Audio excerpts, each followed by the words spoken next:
Welcome, welcome. Dr. Stephen Hobbs here from the Wellth movement. This is Sunday Trees Every Day for February the 21st, 2021. And today what we're going to do is look at what are called the 7 key features of extraordinary experiences. In my life, I've had lots of extraordinary experiences. I've had the pleasure of interviewing others who have had extraordinary experiences. And I wanted to share with you what would be the 7 key features based on my own research and results from my own life, but also interviewing others and seeing what threads are pulled together. Also, I'm leaning into the Association of Experiential Education. They are a group that the website is listed below if you wanted to check out the work that they're doing. I was a member of them for a number of years and actually helped to organize one of their international conferences. And I've been able to tap into their understanding of what is experience, and the term that I place with it is extraordinary experience. And before I dive into what is it and how it links to eco-creation and trees, let me just remind you to subscribe and ring the bell so that you receive notifications of new videos. And please comment, like, and share. I appreciate learning from you, and the questions you ask help me understand what it is that you want to learn about, but also the comments you share with me is I'm tapping into you as a form of educator, and that's exciting for me. So with that, what I'd like to do is just define this notion of experience and extraordinary experience and link it to eco-creation and trees, two of the key phrases or words that I use within the Wellth movement. So let's start with the word experience. And what I'm going to do is I'm going to share with you 3 ways of looking at the word experience.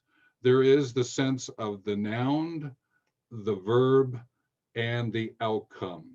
So let me start with this one, the into an experience, the noun form of it. So when you create an activity, you create an opportunity for someone to learn, it is a possible experience. And therefore, you can learn from it. And I say possible experience because if you don't design and develop it correctly, it can go fall flat.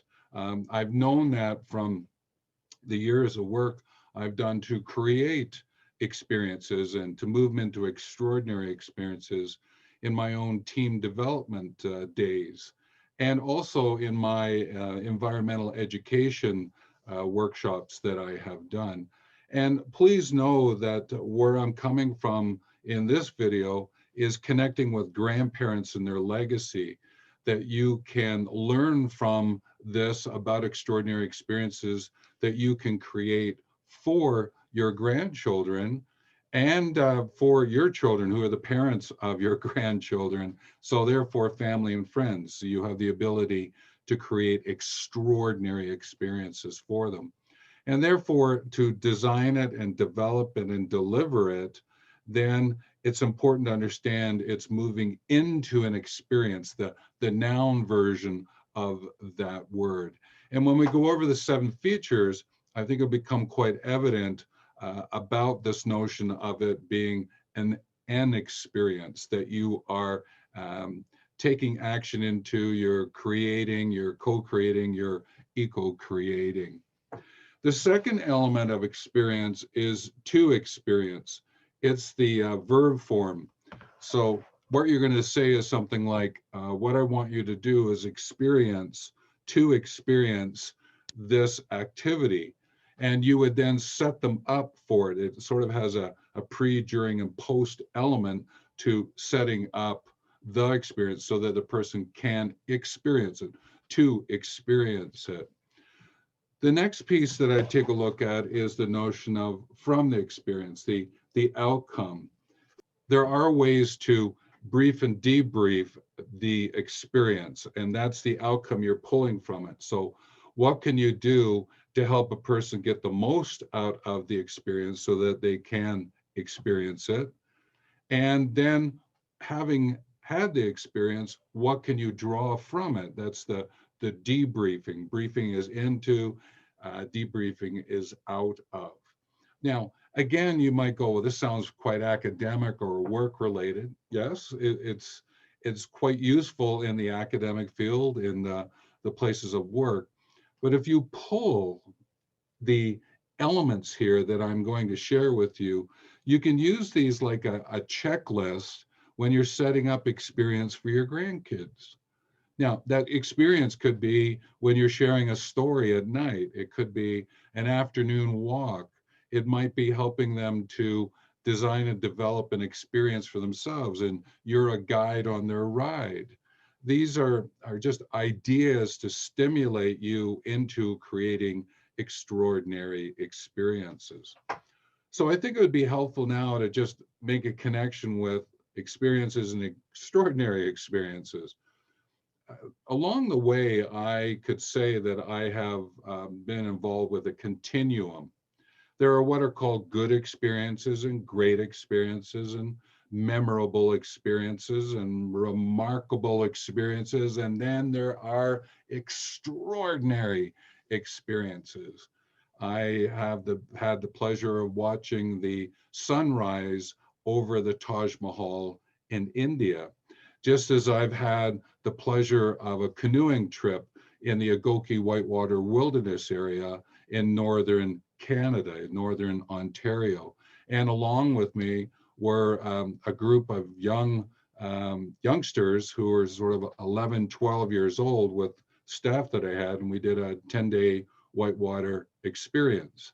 So I've had the pleasure of a lot of different places in the world, and while some of them were good and great, there were some that were extraordinary. Some were probably past extraordinary, that if you are listening into any of the other videos that I'm shooting, you may have heard about machine guns. And that was an extraordinary experience. And it was a story of my 3-minute mentor. So check out that story somewhere within where you're finding this video on my YouTube channel. So the notion is, how can you move from good to extraordinary? And that's where the 7 features of extraordinary experience come in. But just before we jump into those 7 features, I would like to just remind you about eco-creation in trees.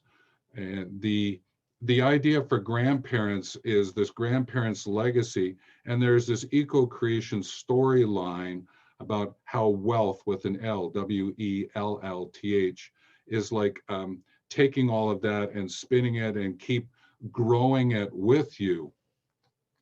The essence here of eco-creation is about that there's actions that you take. So in the terms of moving into an experience, you're creating what would be the actions, then to experience, what actions are we going to take? And then based on those actions, what outcomes, which is the from an experience, from the experience. So there is something to do with eco-creation, with actions to react. You can go through reaction of the experience, or you can go through creation of the experience, and what do you draw from it, and be able to co-create with others. And then eco-create is, how might you take what you have learned from your experience and help the environment, the ecology. And you as a grandparent have an opportunity to leverage these experiences with your grandchildren. And I'm hoping that the checklist that you find here will be of value to you as you look at the 7 features of an extraordinary experience. So let's jump into those, and let's take a look at what they might be about. The first thing I'd like to do is just acknowledge that there are the 7 of them, and you can see them here on one slide. And I'm going to take each one of them and expand upon it. And then the slide will be at the end when I go to do my summary as well. So the first one I wanted to take a look at is workable. Now, you might go, okay, workable, it sounds like something I'm going to do at work, but I'm using it from the sense of that it does what it's supposed to do. It's actually practical. You can create experiences that are not practical. They're too cumbersome. They take too long. And what you want to do is look at creating an extraordinary experience that has this feasibility. Yes, it can be done. If you're going for a walk, for example, along the creek, you don't want to get it to a point where it's so cumbersome or impractical or unfeasible to actually make the activity work. And that might be bringing the correct equipment. If you find yourself without the correct equipment, you might find that that activity is not workable. And thus it has to have some realism to it. Um, One of the ways I could look at it is I'll give you some examples as I move through. What might be workable is that before you get to the creek that I've just mentioned, what would it happen if you quietly snuck up on the creek, not making a lot of noise, just so that you could listen to the creek at the very beginning and see if there's any animals or birds that might be near the creek, rather than just stomping up to the creek.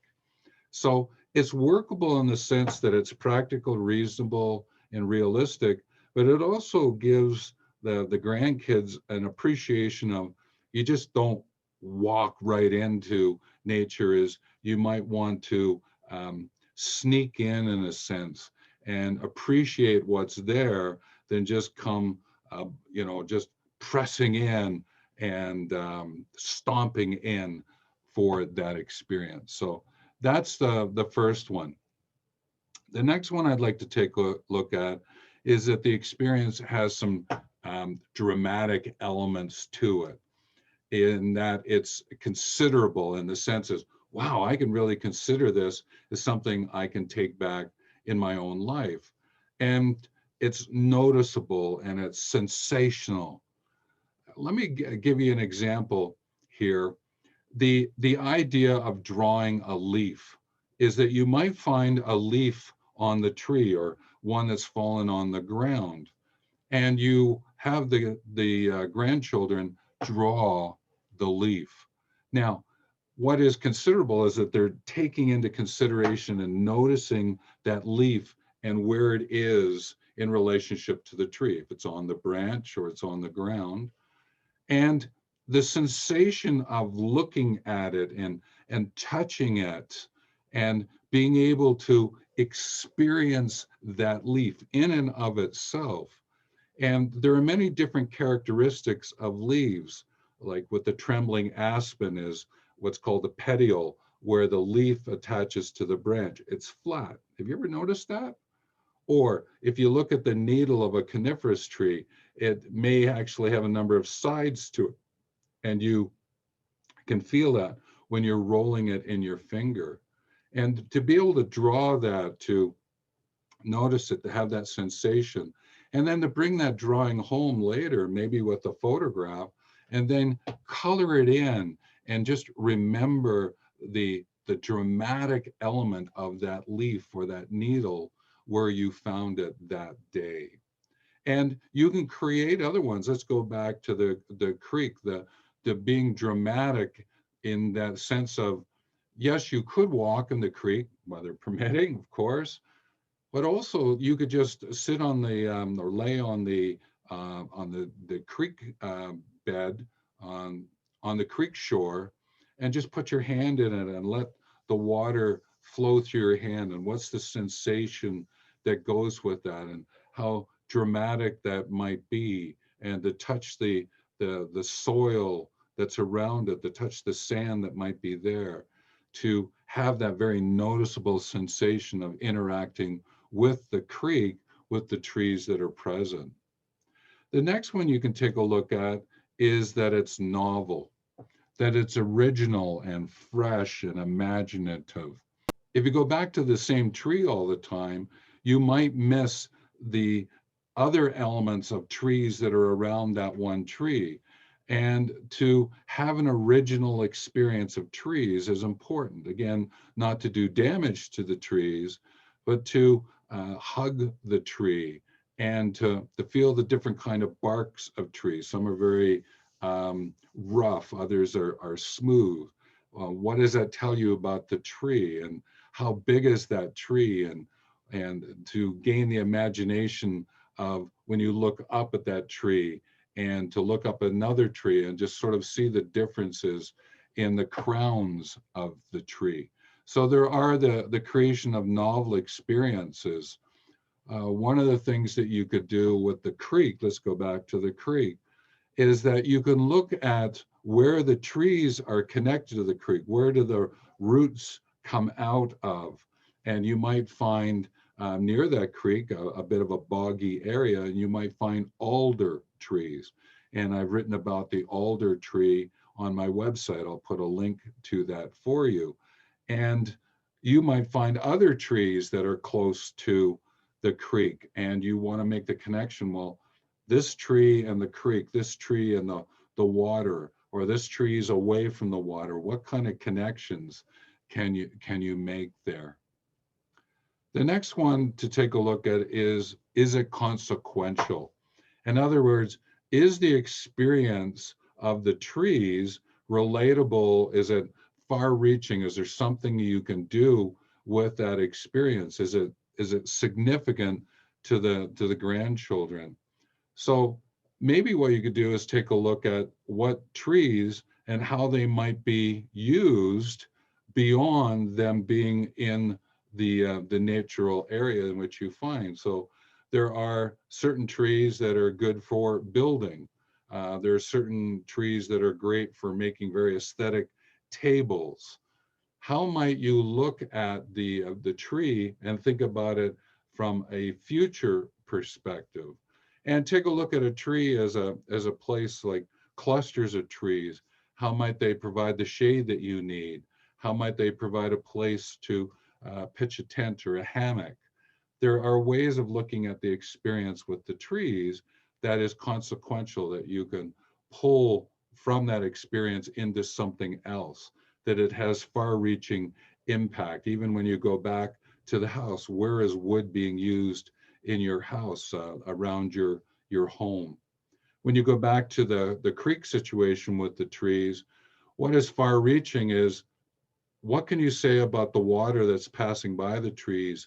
And, oh, well, other trees get to benefit from that water as well, and making a connection of the ecosystem of the water passing by the trees where you're standing onto other trees, and then downstream, and what might be upstream, and how might you go to explore it, and are there different trees upstream than trees that are downstream? There's far-reaching implications of just where you're standing at that moment, and upstream and downstream from a tree's perspective. Next, I like to take a look as it's metaphoric, that it's figurative, symbolic, representative. I think of the trees, and I look at the trees, and what's the experience I can have of this tree, and those big older trees and how they spread out in big trunks versus the smaller ones. And you can sort of think, oh, this is like a family. I see the smaller tree and the bigger tree, and how they might relate to one another. And certainly look up the story of how trees communicate with one another. I'll put a link to a book that you can explore and just think about it when you're looking at a group of trees. How might this communication take place? And then how do you draw from that experience back to your own life? Well, oh, I'm a grandparent, grandchildren, we have family and friends. They could form a forest or a grove as well. There's a way of making that connection. If we go back to the creek and the trees, there is a sense of something called flow. and how is the water flowing amongst the trees, and how are the trees benefiting from that flow. And if you have the benefit of seasons, what might happen from when it gets cold and ice appears on the stream. And if you're maybe in a warmer area, how much does the stream, the creek, diminish if it's hotter, and making some kind of connections that might be back to your life about how do I experience the seasons like the trees experience the seasons with the creek, and making that connection and developing the sense of an ecosystem. You could call it family, the family of trees, like the family you have, and how do you experience your family over time. The next piece, the next one I want to look at is transferable. Is what you're learning interchangeable, assignable, negotiable?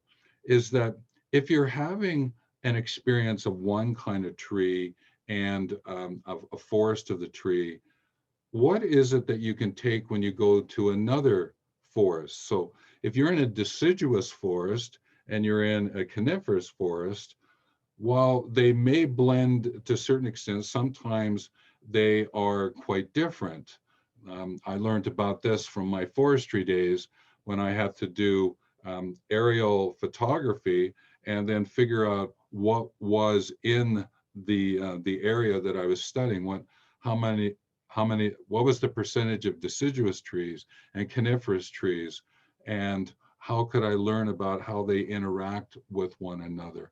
While you may not be able to benefit from those kind of pictures, aerial pictures, you can still, when you walk in the different kinds of forests, what is it that's interchangeable from one to the other? What kind of meaning can you assign to those forests? And I think of it this way, when you go from a winter, for the most part, coniferous trees don't lose their needles except for larch tamarack. The deciduous lose their leaves. So to experience the coniferous forest in winter, deciduous in winter, there's something different. But when you go into the coniferous in the summer and the deciduous in the summer, you've got both leaves. It's what does that share with you?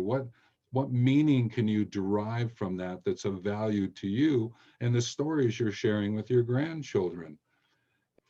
This idea of negotiable, I'd like to just go over this one, is about this notion of the give and the take. And when you go to the creek, um, figure out how the trees are negotiating with the creek. Are the coniferous trees really close to the creek, or is there some deciduous trees between the coniferous and the creek? Look at the boundaries that are being set. How is it that the coniferous trees are negotiating their interaction with the water, just as the deciduous trees negotiate their interaction with the water? See if you see a pattern there at all. The next one is this idea of being safer, the experience you're creating. Make sure that you're protected, you're secure, you're shielded. And sometimes that comes from a sense of a preparation approach and a prevention mindset. How is it that you're going to walk into this natural environment and experience it? Are you still carrying a hat? Do you have a pack set with a first aid kit and some food and water? Those are the elements of safer. But also, how do you interact with a forest when you know that a storm is coming up and it's summertime and there might be lightning? How do you deal with being close to a forest at that point in time? And how might you exit? If you're looking at safer from the sense of going out in a winter time into a forested area, and you are cross-country skiing or snowshoeing or walking, how might you take care of yourself in terms of, well, how far do you go using the different kinds of equipment that you have? Walking versus snowshoeing versus skiing, it might vary in terms of your extraordinary experience of the outdoors from a safer perspective. That creek component, you can probably appreciate being very aware of the banks of the creek and how you're getting close to the water in case of falling in, especially if it's wintertime and getting your feet wet or falling in and finding yourself chilled because of water exposure. These are things to be thinking about and how you would experience the creek with the trees. And then it's, how do you use the trees to create the use of a tarp to create a windshield? So there are things to think about from a secure perspective. So the 7 key features of an experience that's extraordinary is when you bring all of these together. Is it workable? Is it dramatic that what you are interacting and how you're interacting? Is it novel? There's something different each time you're interacting, unless you're on a continuous story and you're drawing more from that same area versus going to a different area. Is it consequential? Is there something you can pull out of that you can use elsewhere? That's one. Someone was collecting twigs that were on the ground, and they would look at them and see if they looked at like stick figures. And what they did was they collected like 5 or so together and said that this was the twig dance of something. They put them in order and they took a photograph of them. And I thought that that was neat because from a consequential point of view, you can take that picture home with you and leave the twigs there where you found them. Metaphorically, again, there's lots of metaphors you can pull that certainly give you a representation of what's out there and what you can bring back, even if it's from the perspective of writing a really wonderful story of your experience. And then it's transferable and safer. So those are the elements, the key features of an extraordinary experience. And I wish you best in your experience of the out of doors as a grandparent with your grandchildren.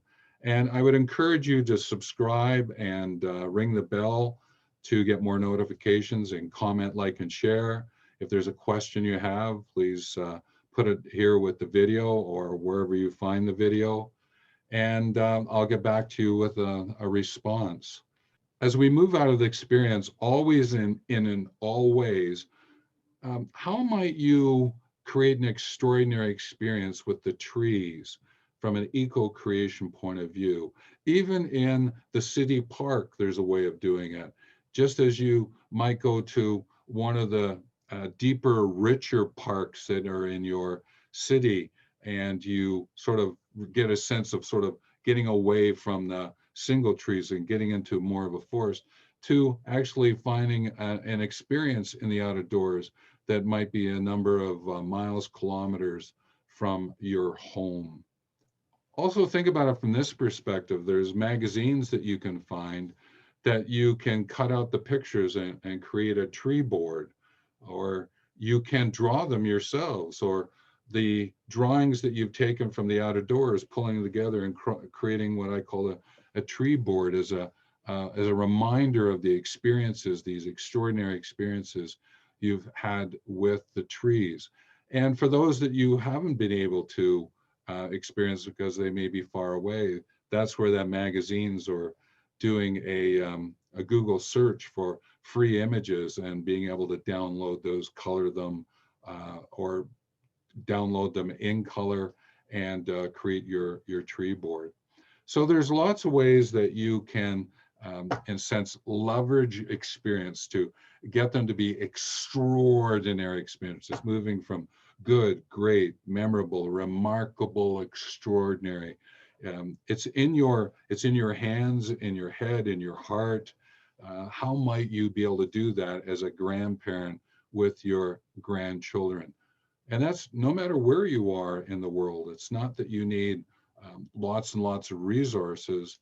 Often it's just approaching the extraordinary experience from the sense of being workable and dramatic and novel and consequential and metaphoric and transferable and safer, that you can create this extraordinary experience with your grandchildren. There'll be lots of other resources that will be popping up on the channel and also on my website, wellthmovement.com, and the links are in the show more notes or around the video where you find it. So with that, best wishes on your design, development, and delivery of extraordinary experiences with the trees as you eco-create in being for the world.